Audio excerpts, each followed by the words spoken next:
আজকে কিছু আমার মনের অজানা কষ্টের কথা তোমাদের কাছে শেয়ার করব। জানি কিছু মানুষের খারাপ লাগবে, আবার কারো ভালো লাগবে। আমি ঝুমা, আমার ভালোবাসার শুভ পরিণয় হয় 7ই মার্চ 2011। দিনটা ছিল সোমবার। জানো তো, এক অনিশ্চিত ভবিষ্যতের দিকে পা বাড়িয়েছিলাম, কিন্তু আমার মনে ছিল অগাধ বিশ্বাস। সেসব কথা অন্য একদিন শোনাবো। সবাই বলে টাকা দিয়ে সুখ কেনা যায় না, কিন্তু টাকা না থাকলে অপমান, অবহেলা এগুলো অনায়াসেই পাওয়া যায়।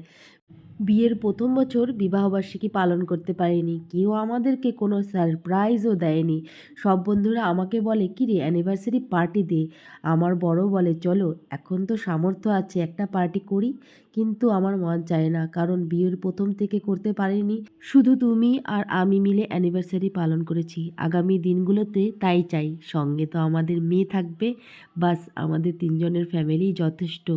অনেকের অনেক ভালোবাসা, অনেক অবহেলা পেয়েছি।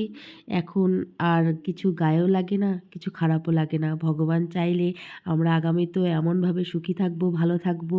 সকলেই আমাদেরকে আশীর্বাদ করবে। এখন যারা আমাকে ভালোবাসে, যাদের সাথে এখন আমি রয়েছি, তারা আমাকে ভীষণ ভালোবাসে। তাদের আশীর্বাদে আগামী দিনগুলো আমাদের যেন ভালো কাটে। তো তোমরা সবাই আশীর্বাদ করো। তোমাদেরকে পার্টি দিতে পারিনি, আর হয়তো কোনো দিনও দেওয়াও হবে না। কাজে কেউ খারাপ পাবে না, সবাই আমাদেরকে ভালোবাসা দিও।